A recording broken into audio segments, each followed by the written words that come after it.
if you're a party administrator, the last thing you want is to empower a whole lot of ordinary members going door knocking, because they're going to be a pain. They're freelancing. Well, they might then turn up to branch meetings and want to have some say in how the party's run. Welcome to Afternoon Light, the podcast of the Robert Menzies Institute, hosted by Georgina Downer. Welcome to this 7th Afternoon Light Live here at the Robert Menzies Institute at the University of Melbourne. And today our special webinar is on the future of Australia's two-party system. Well, given the federal election results in May this year, today's conversation could not be more timely. 1 in 3 Australians who voted gave their vote to an independent or minor party. So there are major questions about the sustainability, the relevance, and even the future of our two-party system. Is it merely in a period of transition, or are we witnessing a fundamental structural shift in how Australians vote and how we are governed? So today, to help me unpack this very important topic is a regular on Afternoon Light Live, Dr. Zachary Gorman, our historian and research manager here. Welcome, Zach. Welcome. And we have Dr. Charles Richardson, who's a political philosopher, independent scholar, and a long-time commentator on Australian and comparative party systems. Welcome, Charles. Thank you very much. Pleased to be here. Great to have you here, Charles. So today our discussion will examine whether our two major parties, the Liberal Party and the Labor Party, can actually reform themselves. Can they build up their primary vote to the levels they've seen in the past? Whether this two-party system model can be revitalised, or what Australia's future might look like if it can't be. Today we also are delighted to launch our occasional paper, The Future of Australia's Two-Party System, Function, Flaws and Fixes, which is co-authored by Robert Menzies Institute fellow Dr. William Stoltz and our own Dr. Zachary Gorman. And this paper drew on insights from our 2024 policy dialogue on the same topic. And this was a dialogue to which Charles was in attendance. This paper offers a very timely diagnosis of the two-party system's decline, some history, of course, and gives a compelling set of reform proposals that we'll no doubt discuss today.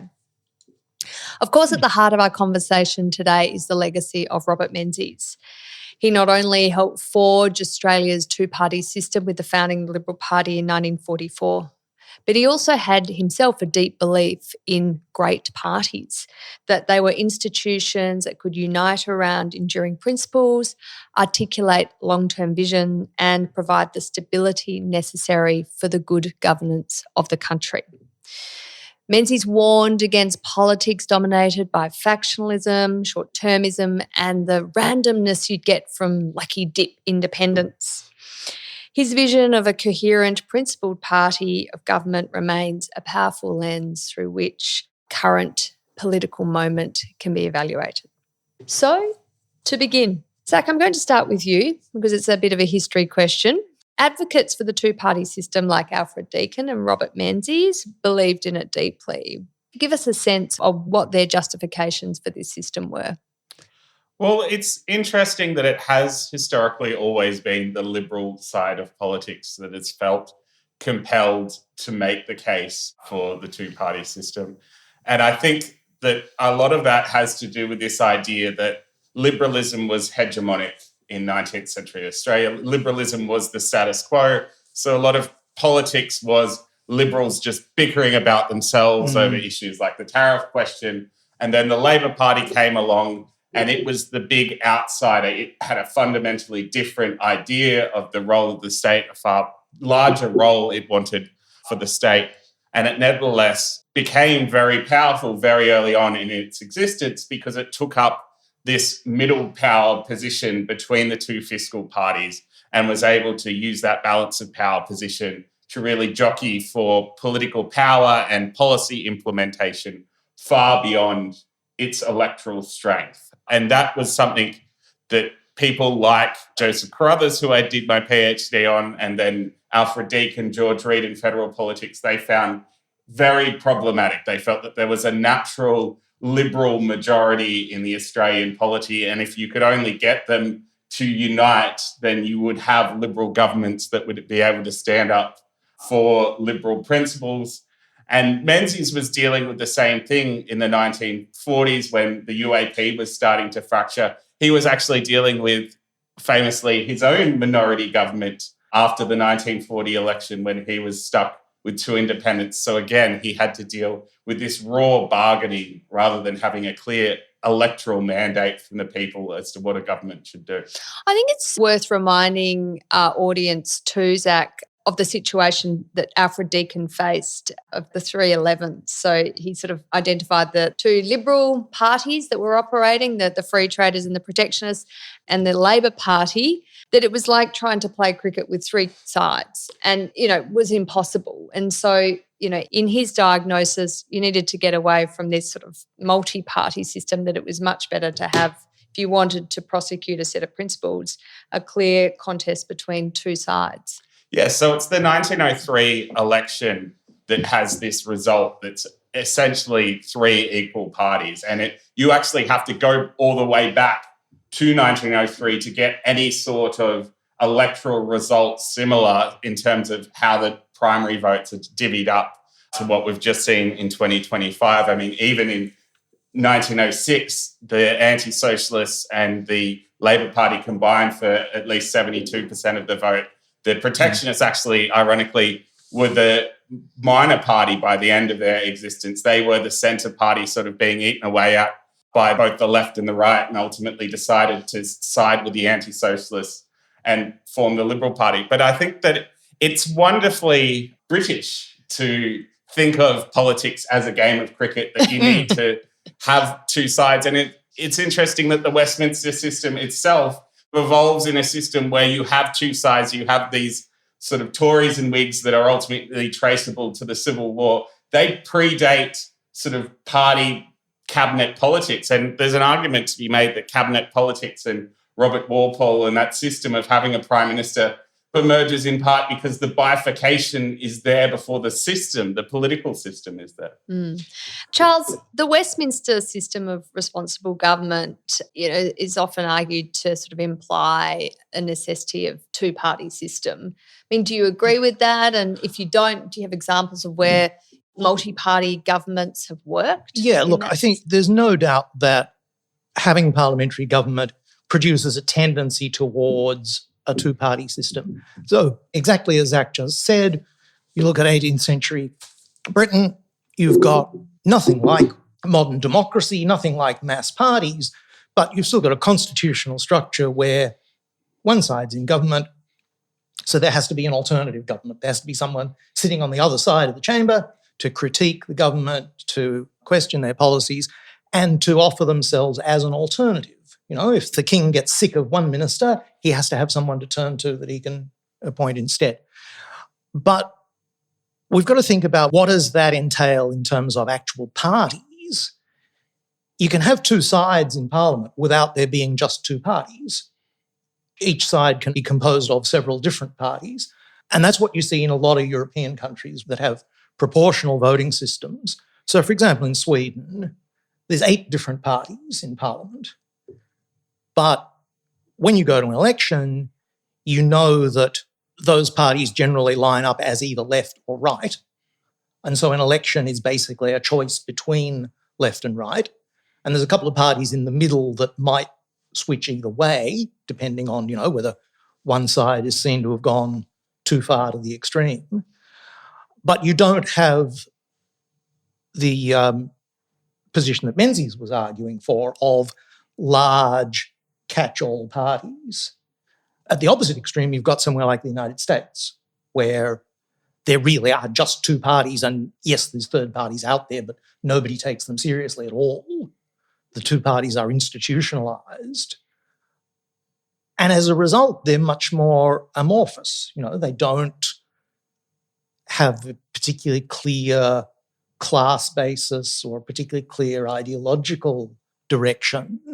They're very broad coalitions of different interests, different personalities. I don't know that that's necessarily the superior way of doing things. I mean, the current fortunes of the United States suggest that maybe there's a problem with it. Well, yeah, and we should get on to the USA a bit later because it's interesting. I think it's a case study of how a political party can be taken over by an outside actor and then redirected in a way that's sort of inimical to its policy and principle traditions. That's right. Zach, Menzies was an advocate of the two-party system. I mean, he speaks about it in his 1943 Forgotten People address, and this is where he talks about the problems of independence with no party principles or party allegiance. Basically, if you were voting for 74 independents, it would be 74 random dips in a lucky bag at each election, and it's the height of absurdity. Political parties, the two majors, have really had two primary activities. One is campaigning to win government, and then once in government, it's the governing part. And the governing part requires then accountability to the electorate. When it comes back to campaigning, you have to say, well, we had a mandate to deliver on the policies we went to the last election on, and we either delivered or not in the view of the public. Those two sides of the major political parties' roles are very hard for an independent to replicate. I mean, an independent can't govern alone. It would have to be a ragtag of, 76 independents, say, to form government. Do you think Menzies' justifications for major political parties still stand today? When you look at our history? I think absolutely. So Menzies was dealing with a very similar thing to what the modern Liberal Party is dealing with as far as a fracturing of the centre-right, lots of independent candidates. There was even a Women for Canberra movement that you could draw a direct parallel to what's happened with the Teal. So he's dealing with the same thing. And he says that the cult of independence is the cult of irresponsibility. So there's an idea that major political parties who have to develop a policy program have to develop a policy program that all fits together. No policy in and of itself is an island. All policies affect other policies. You spend money on one thing, you won't be able to spend money on other things. And what you get with both independents and particularly minor parties is, by their nature of A, not ever really hoping to form government themselves, but B, only ever being able to cut through in the media on sort of one or two pet issues, that they inflate these issues beyond their sort of single importance and lose sight of how they actually interact with all the other policies. And Menzies makes the case that, the ordinary elector has little enough chance affecting the political outcomes that they have to live with in any case. They only get to vote every 3 years, and they might not be in a marginal electorate, or the Senate quotas are so large that you'd have to be so lucky for your vote to really matter. But at least when you have this clear choice of, I'm either voting in this party to form government, I'm voting out this party to form government, it's at least a tangible choice. Whereas once you've got more than two parties, or the 2.5 parties, if you want to give a bit more credence to the Nationals, then it's ultimately going to be about that jockeying within Parliament itself, that jockeying between negotiations, and some things that don't have clear electoral mandates are ultimately going to get legislated because of that. But the problem is, that's all very well and good, but we look at the election results from the last 3 elections, actually. I think it's since 2016. So the 19 election, the 22 election, now the 25 election, all have an increased number each election for not the major parties. So the primary vote of the independent or minor parties has gone up and up and up. And has now reached a third. A third. It's sort of a 311s. We've got a 311s going on, don't we? Except, of course, the seat result the seat distribution does not show is quite that different because of our preferential system. Yeah. But Jim, could I just drop you in there? Yeah. I just wanted to question something that Zach said about the similarity between today and the situation Menzies faced in the 40s. And I think Menzies' argument about the superiority of parties to a whole parliament full of independents, I think that's absolutely right. But the difference, it seems to me, is that in the 40s, the non-Labor side had a structural crisis, but it didn't really have an ideological crisis. It knew what it stood for. They were the non-Labor party. They stood for free enterprise against socialism, and they stood for the middle class as against the organised working class. So everyone knew what a party on that side of politics was going to stand for. The problem now is the Liberal Party has an ideological crisis as well as a structural one. It's a question about what does it stand for. It no longer has that glue to hold it together. Well, so that leads to my question to you. What are the root causes of the decline of the two-party system? So you say ideological crisis on the side of the Liberal Party. Would you say ideological crisis on the side of the Labor Party? Because they're not doing so well either. Yes, I would. I'd say that very much so. The Labor Party is not quite as badly placed because it has the trade union movement as a sort of ballast that to some extent holds it in place. But I would say that the fundamental problem both parties face is the same, and it derives from a period of a generation ago where you saw the end of the Cold War, the fall of the Soviet Union, and you saw the Labor Party under Hawke and Keating embrace market economics. And those two things between them destroyed the ideological basis that had distinguished the two parties. Their ideological disagreement. That's right. Yeah. That's right. Yeah. Add to that the fact that, and this has been noticeable since David Kemp was writing in the 60s, the decline of the class identification, the class basis of voting behaviour. Suddenly you've got no particular reason why these different people are all in the same party. And if you look at today's Liberal Party, you look at, on the one hand, moderate centre-right politicians, on the other hand, Trumpists, to use a convenient shorthand, and you say, well, what common ground is there between them? And in Menzies' day, you always had an answer to that question. So they were middle class as against working class. They believed in free enterprises against socialism. But we've lost those. I mean, in the paper, Zach and Will identify some causes for the decline of the two-party system, and one is this sort of absence of policy entrepreneurialism, which I suspect is the sort of lack of ideological there's some really good stuff on diversity. that too in the paper, I should say. There's also that, as you were alluding to, Charles, this sort of disintegration of your traditional constituency, so working class for labour, organised labour, union movement, aligned people in our community versus the sort of middle class, the people who own their own businesses or, don't work for the state.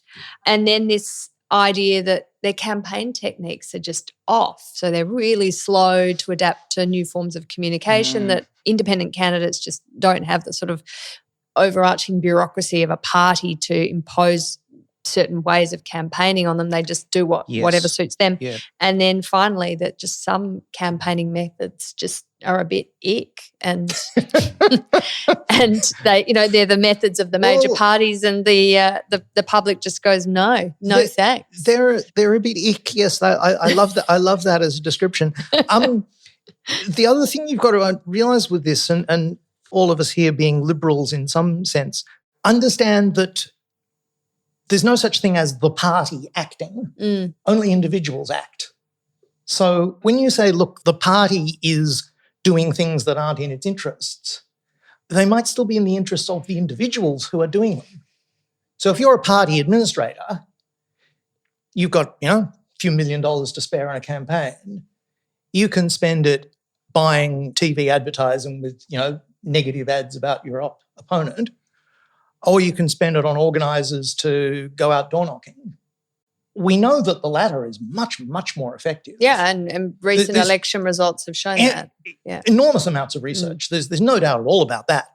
But if you're a party administrator, the last thing you want is to empower a whole lot of ordinary members going door knocking, because they're going to be a pain. They're freelancing. Well, they might then turn up to branch meetings and want to have some say in how the party's run. Zach, do you have a response to this?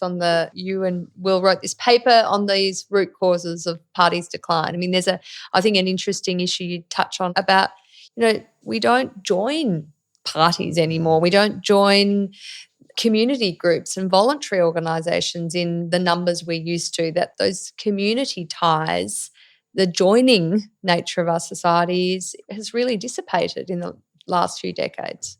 Yeah, well, it's both. So it's both the participation in civil society has really hollowed out, and then the participation in political parties is at the vanguard of that hollowing out. There was a trust and satisfaction in democracy survey I was reading earlier this morning. I think it was from 2023. And it found that over the last 12 months in 2023, just 7% of people had had any direct interaction with a political party. Yet these are the vehicles through which democracy works. I mean, we can make the case either way for a lucky dip system of 150 independents, but that's not the system we have. We have a system that's fundamentally driven by political parties. And if those political parties are only interacting with 7% of people, then there's going to be a huge disconnect. But how you actually overcome that, I mean, Australian society in general is becoming more fractured, less community orientated.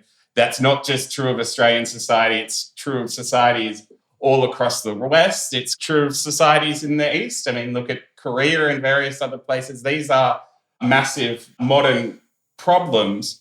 But I think that the parties themselves very much have exacerbated them by being so risk averse, both in their policies, but also in their membership building. They're far more likely to veto a membership because they see it as branch stacking rather than actual enthusiasm. They're scared of enthusiasm to join the party. That's someone trying to take control of it. I know that the New South Wales branch of the Liberal Party has the stories about refusing people with membership for various branches are apocryphal because, why would you join our branch? God, you're an outsider. It's interesting. I mean, Australia has a good tradition of little parties popping up, usually around a very larger-than-life personality. Britain, much less so, although in recent years we've seen the rise of these little pop-up parties, and that's in a system where they don't have compulsory voting and it's first past the post, so it's really hard to get elected if you're an independent or minor party. But, Nigel Farage has set up a few parties. His latest iteration is Reform, and you look at the polls today, they're going to win the next general election. And then on the left, you have Jeremy Corbyn setting up a new party, and we're just trying to work out what it's called. As yet unnamed, perhaps Independent Alliance. But this idea that people are really giving up on the major parties and setting up new parties that actually might then undercut the major parties and potentially, as Charles, I think you think movements like the Teals might actually end up being the inheritors of a sort of, the ashes of a Liberal Party if it were to fall apart. And that's certainly possible. I think I was actually just going to say before you said that, and you've almost preempted me, something about the electoral system, that we shouldn't absolve it of blame for the situation of where we've gotten to, that when you've got single-member electorates, I think there's inevitably a tendency for parties to become complacent and become ossified because so much of their talent is in safe seats, so much of the energy of MPs or potential MPs goes to winning pre-selection rather than winning votes. And Britain has a worse case of this because they don't even have preferential voting. So you've got first past the post, and it's extremely difficult, as you just said, for a new party to get traction. The Teals, of course, are roughly in the same space as the Liberal Democrats in the UK. So that represents one sort of model for them. Do we have an analogue to Reform here? Well, we do. We have One Nation. That's another thing that's changed, I suppose, since the golden age of the two-party system, is that memories of the Second World War have faded, so that taboo on far-right politics has collapsed. It's become respectable to vote for fascist parties again. So perhaps we're heading to a situation where we've got 4 or 5 medium-sized parties that line up as left or right but represent different shades of opinion and compete with one another in those respective spaces. When you look at our Senate, of course, which is people elected through proportional representation with quotas, I mean, we haven't had a two-party system for a long time. I think in my lifetime, the government of the day only had a majority once, I think, in the Howe government. You're going to pick me up on my history here, Zach, and go for your life. But, I mean, that's where parties like One Nation have been persistently successful. The Greens, And then, Jackie Lambie Network, Clive Palmer. There has been a real range of representation in the Senate, which is required, of course, the government of the day to do deals to get legislation through there. So, maybe the multi-party governments in the lower house, in the House of Reps, aren't such a bad, catastrophic idea, Zach.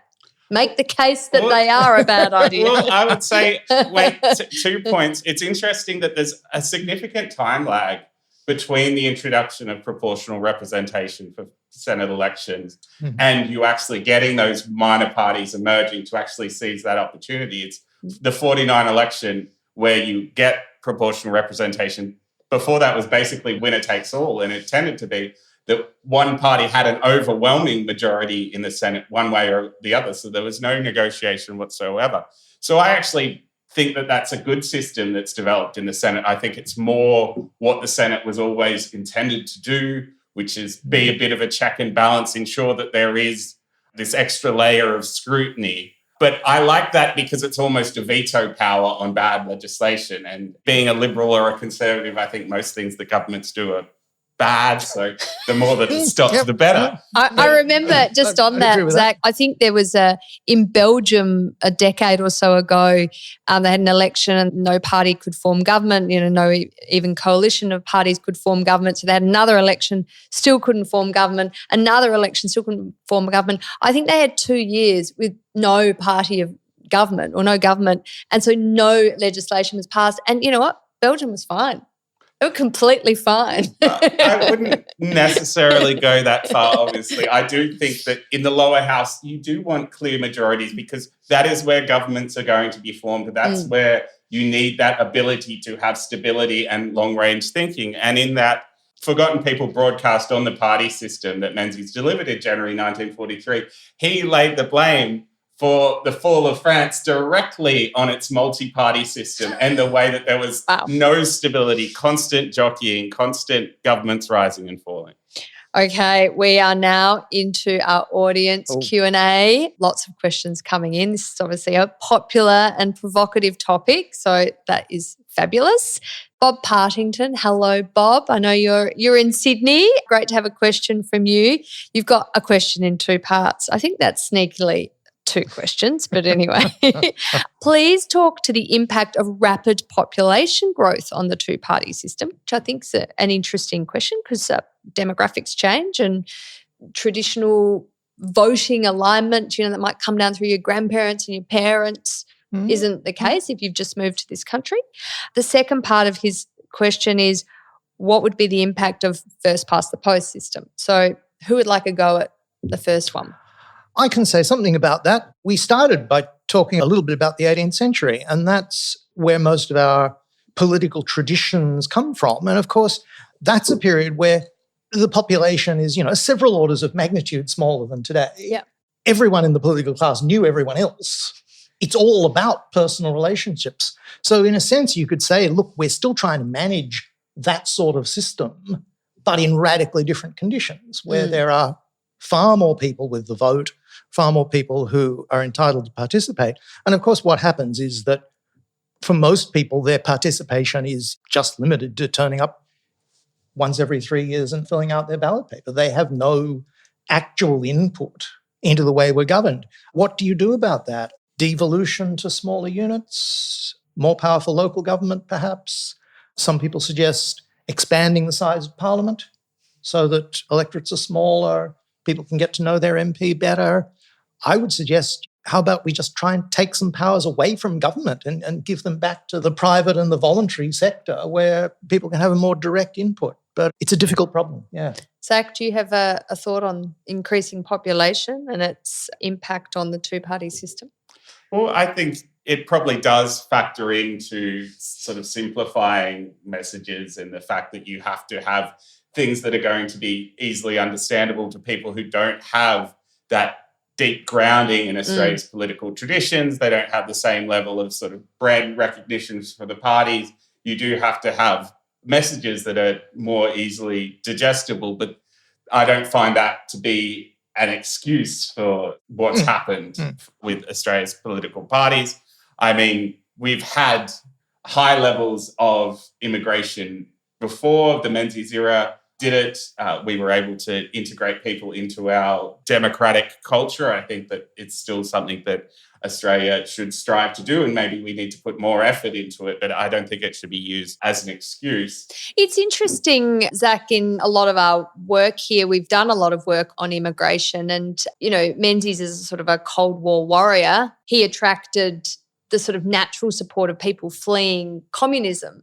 And so, I know there was sort of concerns when Gough Whitlam got in about South Vietnamese refugees, and he didn't want them coming to Australia because he was concerned that they were fleeing communism and they would be instinctively anti the Labor Party with its association with that sort of left side of politics. So do you see those kind of, I guess, prejudices or stereotypes around migrant groups still playing out to this day when it comes to their supposed political affiliations? Yes, I do think that people that come from particular cultures and particular political systems are going to bring with them a certain history. And certainly on the topic of people fleeing from South Vietnam, I used to live in Footscray, and there's still a massive mural of Malcolm Fraser in Footscray because the South Vietnamese community there really values the Fraser government for giving them refuge in Australia, and it's still most definitely the South Vietnamese flag that flies around Footscray. It's not the North Vietnamese flag that's now co-opted to be the overall Vietnamese flag. Yeah. Bob did ask about the first past the post system. Does anyone have a response to that if we introduce that here? I know that after every election, this one included people on the sort of Liberal side were saying, say in Kooyong, the seat I live in, we would have won the seat if we'd had first past the post. Preferential voting is a terrible system and we should get rid of it. But, it was actually, as we know, Zach, it was the Liberal side of politics that introduced preferential voting. I mean, because they were doing a deal with the Country Party at the time who wanted it, and it's been to their benefit, of course. This is somewhere where being an old person is an advantage because I can well remember when people said that first past the post voting was a communist plot and that all good Liberals had to support preferential voting as an article of faith. In reality, it doesn't make as much difference as people think because behaviour changes according to the system. Yeah, people gain People would not vote the same if we had first past the post voting. Parties that were similar would learn to divide up territory between them the way they do in Canada, for example, or to some extent in the UK. It would certainly boost the major parties a bit. It would harm minor parties. But would it be a big difference? No. Okay, the next question is from Paul Monk. He asks, both the major parties have long declining numbers of party members. How do we make it more attractive and viable for fresh faces to join the major parties and feel they can flourish within them instead of starting new minor parties or running as independents or even running to support independents, I guess? I think both of you will have very interesting responses to this. Zach, I'll go to you. And then I think, Charles, maybe if you could talk why people run to the independents, to the Teals. Yeah. I would say that there needs to be greater access that you get through membership. At the moment, pre-selections are very tightly held, that it's a long-standing tradition within the Liberal Party that you wouldn't necessarily be able to overturn as far as it is the parliamentary party that makes policy, but it seems at the moment the parliamentary party is being deliberately obstinate in some of the policy suggestions it's getting from the outer party. So there's nothing to encourage membership. But I would say also getting political parties to be more community driven. And I think part of the problem is that we have too large an electorate. So our electorates themselves don't represent communities of interest at all to begin with. But you look at Tim Wilson's campaign and how successful he was, mobilising local enthusiasm. But Tim Wilson was allowed to do that because he had formerly been a sitting MP, so they trusted him. They would not give that much rope, certainly within the Liberal Party, to any fresh-faced candidate to do what they wanted with their own campaign. No. Zach, in your paper, you talk about primaries and, sort of open primaries for pre-selection for a seat. I know the National Party has experimented with this in the past. I don't think they're repeating the experience, so maybe it didn't work out so well. I mean, it's highly risky, but there is a sense then that, it encourages people to to join if they have a sense that they can have a say. But what do you think? I think, again, if you allow primaries, you do it under the precondition that that person that is getting selected through the primary is as much a voice for that community as they are for a party. Yep. Part of the problem with all this risk aversion and not letting candidates be themselves we have at the moment is that the media and the political class more broadly is quick to jump onto anyone who says anything at all out of line. That's then a reflection on the party as a whole. And I think it would be a far healthier democratic culture and political party culture in which we can understand that these affiliations are affiliations of broad principle in which there are going to be fundamental disagreements on minor principles or on various aspects of things. And I mean, we had this issue, of course, in the recent election where a Liberal Party candidate had made comments around women in combat roles, didn't like it. And the leader, Peter Dutton, was, of course, asked about it, and that candidate was quickly dumped, even though, of course, the Shadow Defence Minister had made the same comments on a different occasion. So, swings and roundabouts. Charles, you're someone who has, been a Teal supporter. Yes, I mean, yes. you Look, don't join a major political party. You go for the independents. I've worked on Monique Ryan's campaign in Kooyong in the last 2 elections. I don't think getting community involvement is actually that difficult. I think we know how to get it. The question is more, how do you structure the incentives for the parties themselves so that they think it's in their interests to get community involvement? So why did you get involved in a Teal campaign and not a major party campaign? I mean, what was you woke up one morning, you thought, not the Liberal Party, I'm going for Monique Ryan. No, look, I spent 17 years in the Liberal Party, but I left quite a long time ago because I thought it had lost its way philosophically. And the Teals, to me, represent what the Liberal Party once was trying to be, and with any luck, perhaps could be again.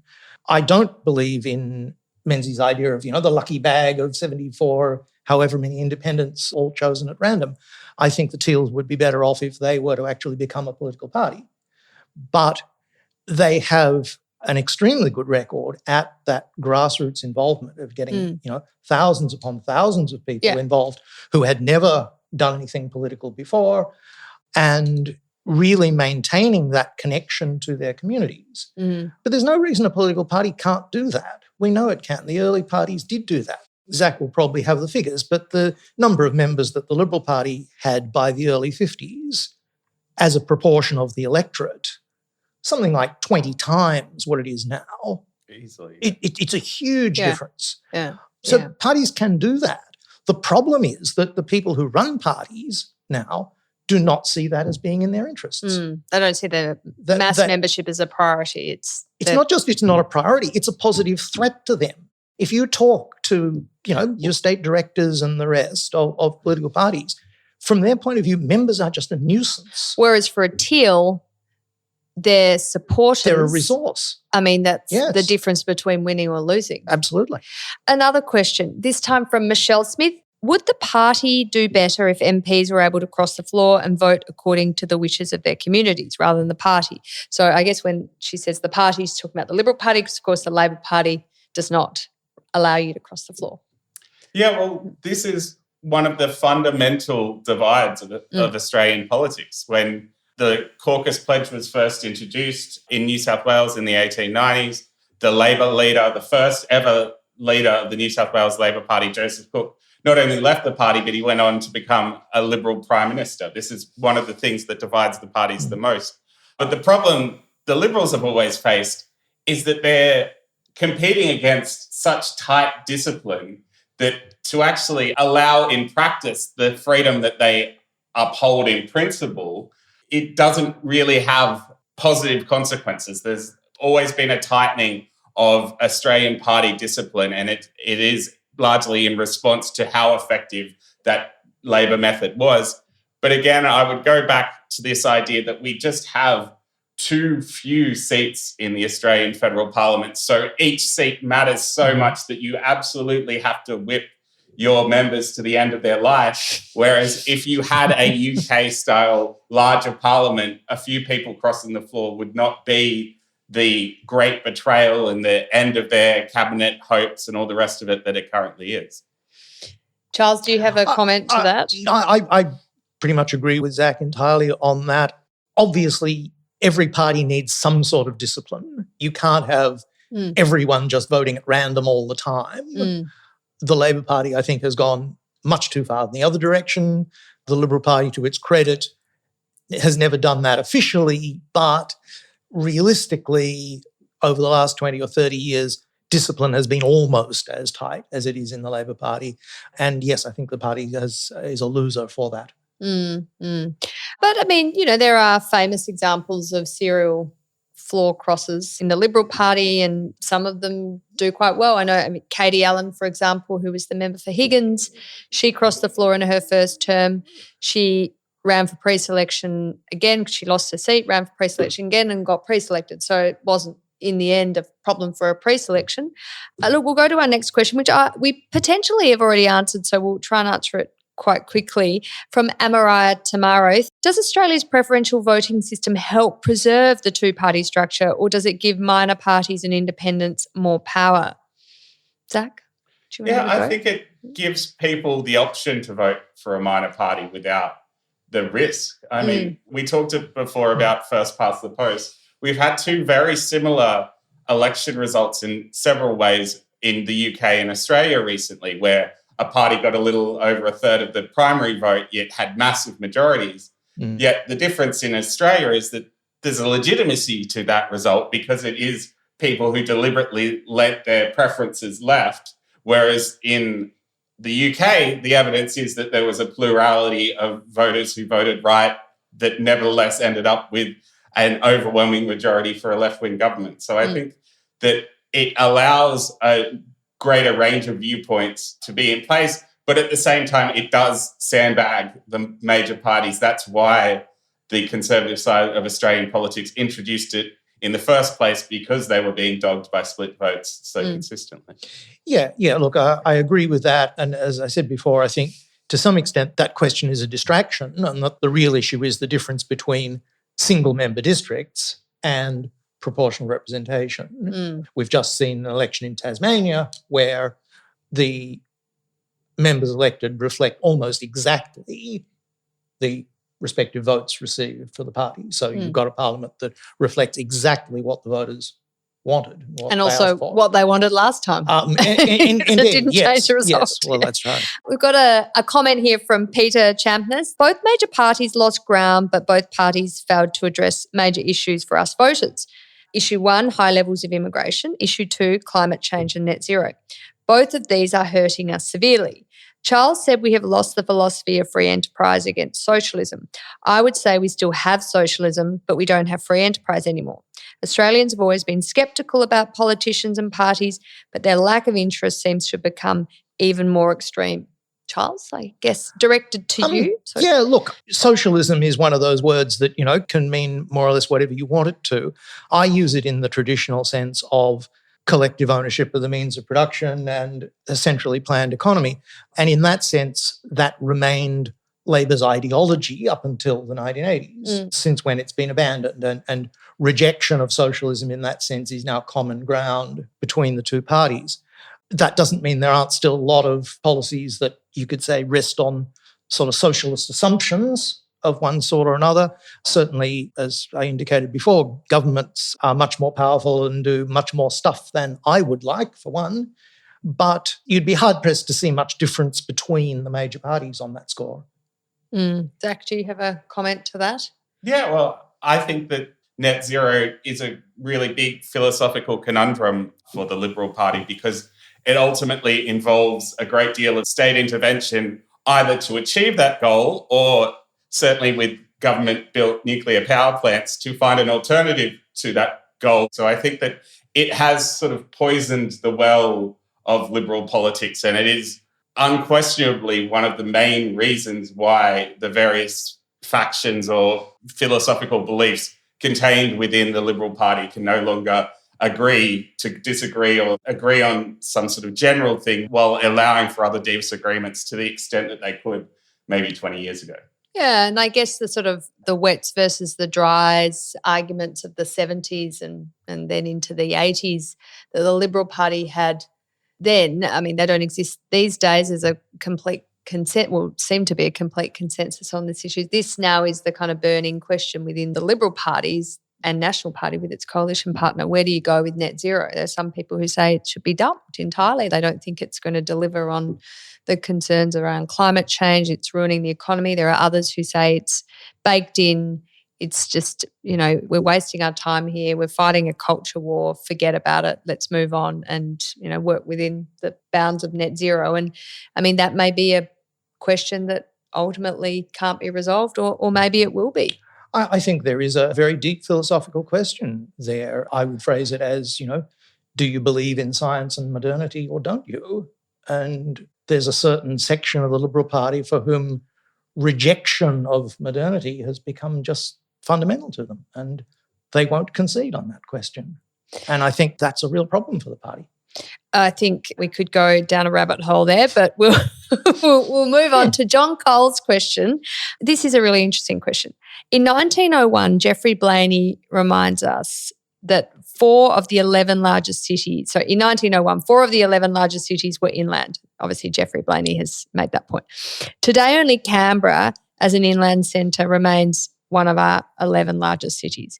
Do you think broader party plurality in the Australian Parliament would have given us a broader development of regional Australia than has occurred under what has been a metro-dominated two-party system? And Zach, perfect question for you as someone from regional Australia. Well, it's certainly not for lack of trying. I would actually say that decentralisation, and particularly with having a country, a Nationals Party that has been quite powerful because of its position within the coalition, these schemes have been tried. They haven't succeeded, but they've certainly been tried. And we've always been a highly urbanised country. Even in the 19th century, we were a highly urbanised country. What the solution to that is, whether it's new states, whether it's going back to actually weighting electorates toward country districts under the assumption that you need to represent communities. A bit of playmandering, Zach. Yeah, you need to represent communities as much as you do raw population. And lest we forget that even in the House of Representatives at the moment, the Tasmania has more seats than it's entitled to because of the Nexus Clause. So we're already doing it, not just in the Senate, but in the House of Representatives. And isn't the government proposing that the ACT might get an extra Senate spot? So, Yeah. Yes, that's outrageous. Yeah. Yes, very much so. I'm going to go to Gary Humphries. Thank you, Gary, for your question.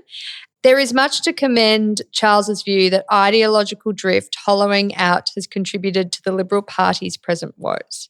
But is the answer to this problem the adoption of classically conservative positions, or does the party need a new set of values to reflect the changed nature of Australian society? I think that's an excellent question. I wish I knew the answer. I think it's clearly going to be very difficult, as the last election demonstrated. It's going to be very difficult for a party, any party in Australia, to win a majority based on a hard right platform. The votes are just, whether you agree with that platform or not, the votes are just not out there for it. And I think that's clear.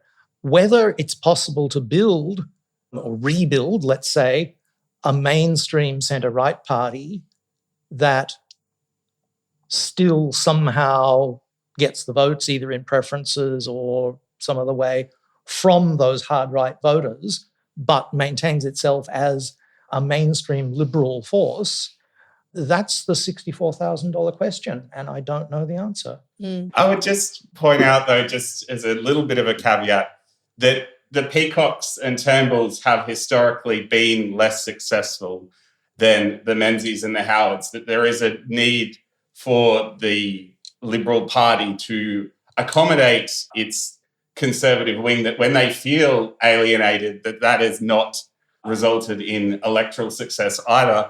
I think at the moment, the ability to actually synthesise the two viewpoints into something coherent is where the Liberal Party is entirely lacking. I think to go all in on the Teals where they're so clearly representing a very narrow sect of sort of post-material, highly well-off Australia, where a lot of the coalition seats nowadays is actually looking at more, not just aspirational voters, but often poor voters. I think that you would lose more than you gain by leaning too heavily into that ideology. Well, good difference of opinion there. A question from Susan, not full marker. Affiliations of principle aside, in this increasingly individualised electorate, to what extent do promises of targeted economic handouts, I think she probably mean pork barrelling, substantially affect votes? I mean, my view, for what it's worth, they do. I think they are a complete waste of money and they don't shift the dial. But you two may have an alternative I suspect that's right. I don't have a strong view on it. I do think that the process of pork barrelling helps to alienate the electorate generally and to discredit the major parties. And I think this is one of the ick. And the political process. This is one of those ick things. One of those ick factors, yes. No, look, I agree with that. How you stop it, of course, is another question. Because, again, you've got the incentive structure. Like for any particular MP or candidate, there's no downside to them or very little downside to them for pork barrelling. You know, the loss of respect for the system as a whole, at the margin, that's almost meaningless to them, whereas they're looking for a very targeted benefit. It's the problem of, rent-seeking generally. Zach, I'm going to ask you another question because we're down to the wire here. Sarah Overton, so fascinated by the comment that party organisers don't wish to empower door knockers, the freelancers. Isn't that gulf between administrators and rank and file members one of the fundamental challenges facing the Liberal Party today? It seems, given the party's foundational beliefs in the sovereignty of the individual and freedom of speech, that Liberal Party leaders would benefit from better empowering candidates, members and volunteers. I'd be interested to hear your thoughts about how the Liberal Party might achieve this whilst maintaining focus, discipline and decorum in campaign operations. Well, I think there is an extent to which party administrators would prefer to be in control of an unsuccessful party than not in control of a successful party. That they have more to lose by being in government but not in power than being out of government. But as I was sort of indicating, I do think that a level of sort of decentralisation coupled with not having that cancel culture of the fact that someone said something in one electorate means that this is official Liberal Party policy. We want to encourage that and we want to encourage door knocking, although I don't think you're going to get too many millennials and Gen Z wanting to door knock. I think it is something that's beyond our sort of social mores these days. A huge thank you to Charles for joining us today. Thank you for having me. And to Zach, thank you as ever for your insights.